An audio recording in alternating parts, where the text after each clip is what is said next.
આડાજણ ખાતે city bus અડફેટે Activa સવાર મહિલાના મોતને પગલે પોલીસ દ્વારા બસ ચાલક વિરુદ્ધ હિટ એન્ડ રનની ફરિયાદ દાખલ કરવાની સાથે સાથે આરોપીનો વરઘોડો કાઢતા ભારે વિવાદ સર્જાવા પામ્યો હતો। આ ઘટનાને પગલે શહેરના BRTS અને બસ ચાલકોમાં ઘેરા પ્રત્યાઘાત જોવા મળ્યા હતા, જેના ભાગરૂપે આજે વેસુ બસ ડેપોમાં ચાલકો દ્વારા વીજળી હડતાળ પાડવામાં આવી હતી। આ સ્થિતિમાં વહેલી સવારે નોકરી ધંધા માટે નીકળેલા નાગરિકો અને વિદ્યાર્થીઓને ભારે હાલાકીનો સામનો કરવો પડ્યો હતો। શહેરના રસ્તાઓ પર માતેલા સાળની જેમ દોડતી BRTS અને સિટી બસના ચાલકોની લાપરવાહીને પગલે અત્યાર સુધી અસંખ્ય અકસ્માતોની ઘટનાઓ નોંધાવા પામી છે। 100 જેટલા નાગરિકોના મોત નીપજ્યા છે। આ ઘટનાને પગલે શહેરીજનોમાં પણ બેફામ દોડતી બસના ચાલકો વિરુદ્ધ રોષ જોવા મળી રહ્યો છે। ગત 3 ડિસેમ્બરના રોજ જહાંગીરપુરામાં સ્વસ્તિક રો હાઉસમાં રહેતા દિવ્યાબેન કલ્પેશભાઈ સોની પોતાના પુત્ર ઈશાને શાળાએ મૂકીને ઘરે પરત ફરી રહી હતી ત્યારે આનંદ મહેલ રોડ પર બસ અડફેટે તેઓનું મોત નીપજ્યું હતું। આ ઘટનાને પગલે પોલીસ દ્વારા બસ ચાલક વિરુદ્ધ હિટ એન્ડ રનની ફરિયાદ દાખલ કરવાની સાથે આરોપીનો વરઘોડો કાઢવામાં આવ્યો હતો। પોલીસ દ્વારા બસ ચાલક સાથે કુખ્યાત આરોપીએ જેમ કરવામાં આવેલા વર્તણૂકને પગલે શહેરના બસ ચાલકોમાં ભારે રોષ ફાટી નીકળ્યો હતો। આ સંદર્ભે આજે વેસુ ખાતે BRTS બસ ડેપોમાં ફરજ બજાવતા ચાલકો દ્વારા હડતાળનું શસ્ત્ર ઉગામવામાં આવ્યું હતું।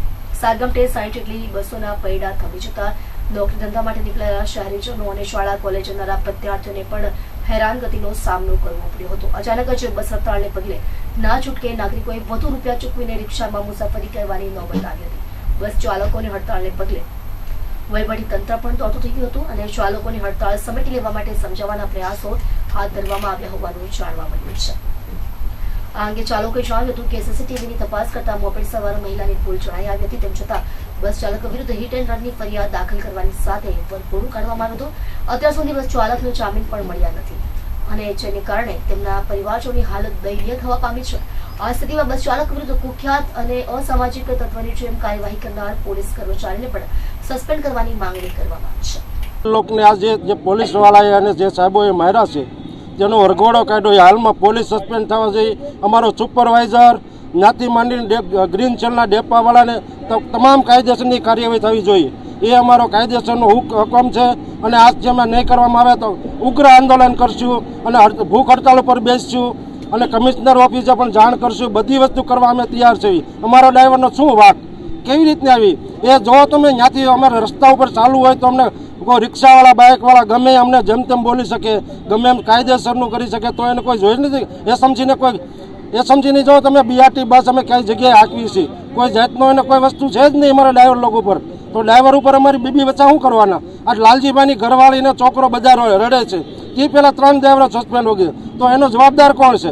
કોઈ સાહેબને ખબર નથી પડતી કે અમે શું કરવા માગીએ છીએ। આજથી ઉગ્ર આંદોલન કરવામાં આવશે અને BRT બસ 4 સિવાય ચાલુ થશે નહીં।